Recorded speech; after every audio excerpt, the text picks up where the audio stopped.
जानवी के वहाँ आते ही साहित्य उसकी तरफ देखता है और कहता है, जानवी तुम यहाँ पर? जानवी अपनी आँखों को छोटा कर लेती है और कहती है, आप मेरे मैसेज या कॉल का जवाब क्यों नहीं दे रहे थे? साहित्य सामने पड़ी फाइल्स की ओर इशारा करते हुए कहता है, वो बहुत काम था, बस इसीलिए तुम्हारा फ़ोन नहीं उठा पाया। मुझे तो आप काम करते नज़र नहीं आए, और जब आप मेरे सारे मैसेज पढ़ रहे थे तो एक हेलो बोलने में क्या जाता था आपका? जानवी उसी लहजे में उससे पूछती है तो साहित्य के कुछ कहने से पहले ही वो रो देती है और कहती है, आप ना बहुत बदल गए हो। अंश सही कहता है, आप सच में बदल गए हो, और जब आपका शादी से पहले ये हाल है तो बाद में पता नहीं आप क्या क्या करोगे। साहित्य एक गहरी सांस छोड़ता है और कहता है, तो तुम्हें अंश ने सिखाकर भेजा है। साहित्य के इतना कहते ही जानवी टेबल पर से एक फ़ाइल उठाती है और उसे फोल्ड करते हुए साहित्य के कंधे पर दे मारती है। हालांकि इससे साहित्य को कोई ख़ास फ़र्क नहीं पड़ रहा था, पर फिर भी वो थोड़ा पीछे हो जाता है और कहता है, क्या कर रही हो तुम जानवी? ये जानवी एक बार और साहित्य को फाइल दे मारती है और कहती है, आप ना बदल गए हो, बहुत बदल गए हो। साहित्य जानवी के हाथ से फाइल लेने की कोशिश करते हुए कहता है, जानवी मेरी बात तो सुनो, ऐसा कुछ नहीं है, और ये फाइल रख दो, काम की है, फट जाएगी। जानवी उसे गुस्से से देखती है और कहती है, आपको इस फाइल के फटने की चिंता है, पर मेरा टूटा हुआ दिल नहीं दिख रहा आपको, जो आपने इतनी बेरहमी से तोड़ा है। आप ना कातिल हो। साहित्य अपनी बाहें ऊपर चढ़ाते हुए कहता है, मैं कातिल हूँ? क्या बोले जा रही हो तुम, और क्या कुछ समझे जा रही हो? ऐसा कुछ भी नहीं है, आप ना बहुत बुरे हो। जानवी इतना कहने के बाद झूठ मूठ का रोने का नाटक करने लगती है, और उसके इस तरह रोने से साहित्य चिढ़ जाता है और वो थोड़ी तेज़ और गुस्से भरी आवाज़ में कहता है, बस बहुत हो गया। साहित्य के गुस्से को देख जो जानवी अब तक झूठा रो रही थी, उसकी आंखों में सच्ची के आंसू आ जाते हैं और उसके हाथ से फाइल छूट जाती है। जानवी अपना सिर नीचे झुका लेती है और उसकी आंखों से आंसू की बूंदें उसके गालों पर लुढ़क जाती हैं। जानवी को रोता देख साहित्य पछतावा महसूस करता है कि क्यों उसने जानवी पर गुस्सा किया। साहित्य अपने कदम जानवी की ओर बढ़ाता है और उसका चेहरा अपने हाथों में लेते हुए बड़े प्यार से कहता है, जानवी अपनी पलकों को झुकाए रखती है और एक बार भी साहित्य की तरफ नहीं देखती। तो साहित्य उसी लहजे में कहता है, जानू आई एम सॉरी। ये आज पहली बार था कि जतिन के अलावा किसी ने उसे जानू कहकर पुकारा था, और साहित्य के मुंह से अपने लिए जानू सुनते ही जानवी अपनी बड़ी बड़ी बीगी पलकों को उठाकर उसकी तरफ देखती है। तो साहित्य आगे बढ़कर बारी बारी उसकी दोनों आंखों से बहते आंसुओं को चूम लेता है, और उसका स्पर्श ही काफ़ी था जानवी की आंखों को बंद करने के लिए।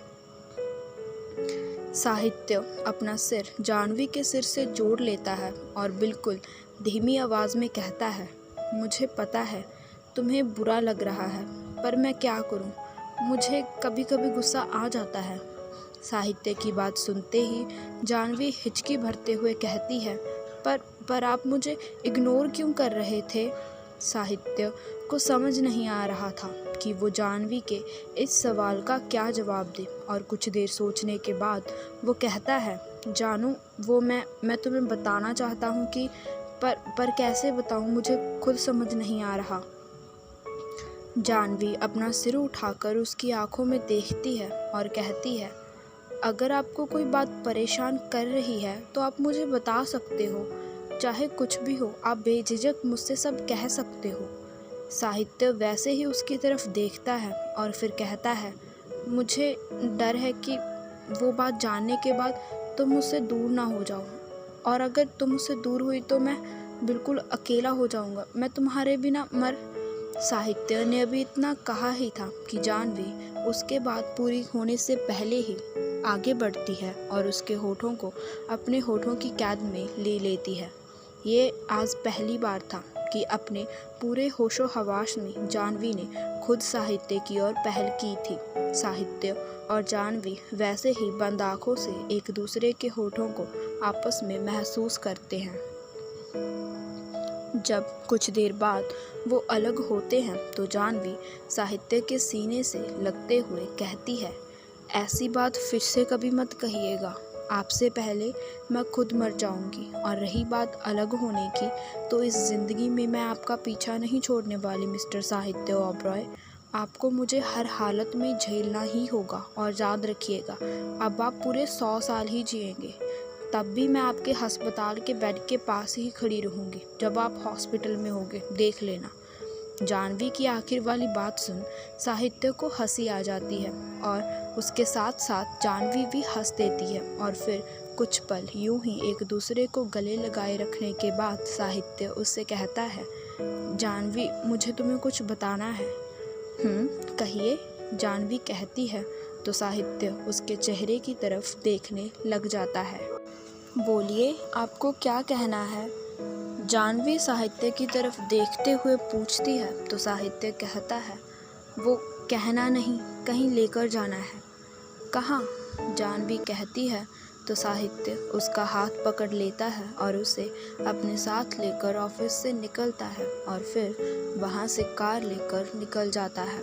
जाह्नवी उसके बगल वाली सीट पर बैठी थी और उसकी तरफ ही देख रही थी और सोच रही थी कि आखिर साहित्य उसे लेकर कहाँ जा रहा है। कुछ देर बाद साहित्य एक जगह पर कार रोकता है और सीट बेल्ट खोलकर कार से बाहर निकलता है और फिर जाह्नवी की साइड वाला दरवाज़ा खोलता है और जाह्नवी बाहर आती है। उस जगह को देखते हुए जाह्नवी उससे पूछती है, हम यहाँ क्यों आए हैं? सब ठीक है ना?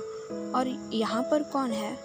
साहित्य उसकी तरफ देखता है और कहता है, मेरे साथ चलो, सब पता चल जाएगा। जाह्नवी का दिल घबरा रहा था पर फिर भी वो साहित्य का हाथ थामे उसके साथ अंदर की ओर चल देती है। जिस दरवाजे से वो अंदर की तरफ जा रहे थे उसकी एक तरफ एक बड़ा सा बोर्ड लगा हुआ था जिस पर बड़े बड़े अक्षरों में लिखा था, संजीवनी हॉस्पिटल।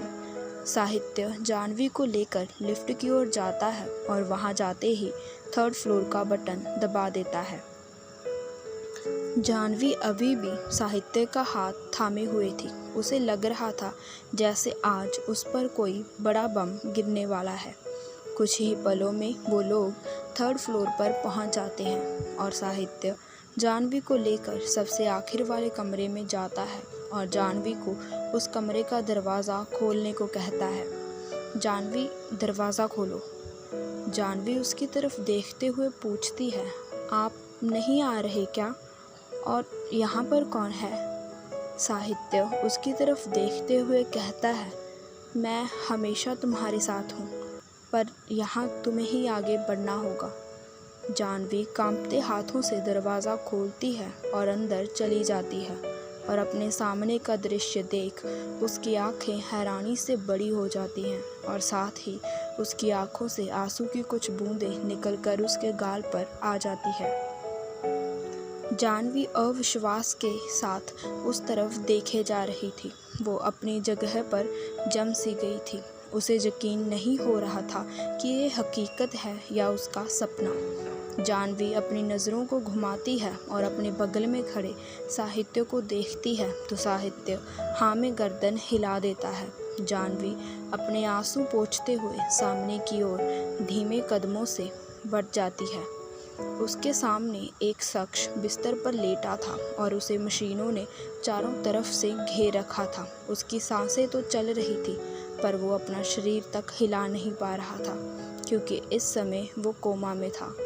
जाह्नवी उस शख्स के बगल में जाकर बैठ जाती है और अपने हाथ आगे बढ़ाते हुए उसके हल्के से छूकर देखती है और फिर झट से अपना हाथ पीछे खींच लेती है और फिर थोड़ी हिम्मत कर अपने हाथ से उस शख्स के हाथ को पकड़ लेती है।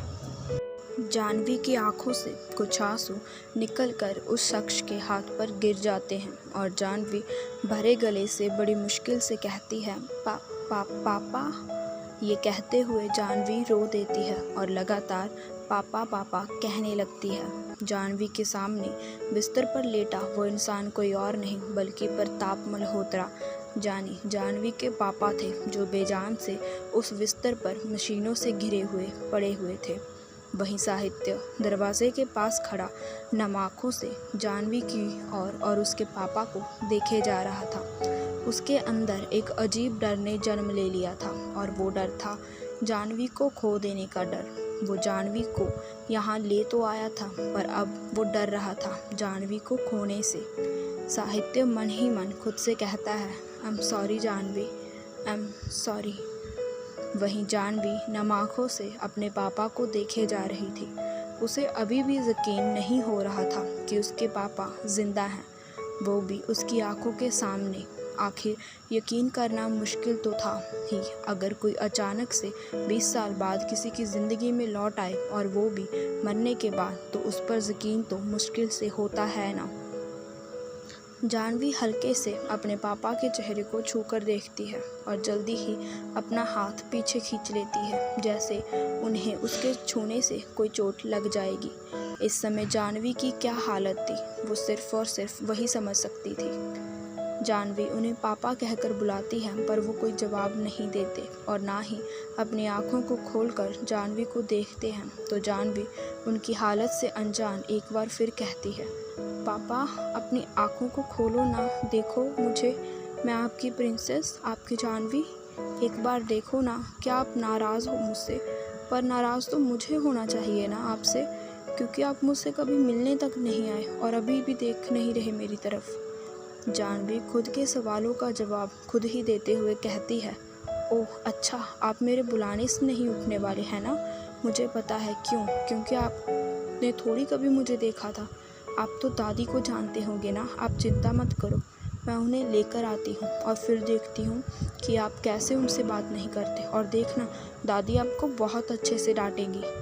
ये कहकर जानवी अपनी जगह से उठती है और बाहर की तरफ जाने लगती है कि तभी साहित्य उसे रोकते हुए कहता है, जानवी वो नहीं उठने वाले,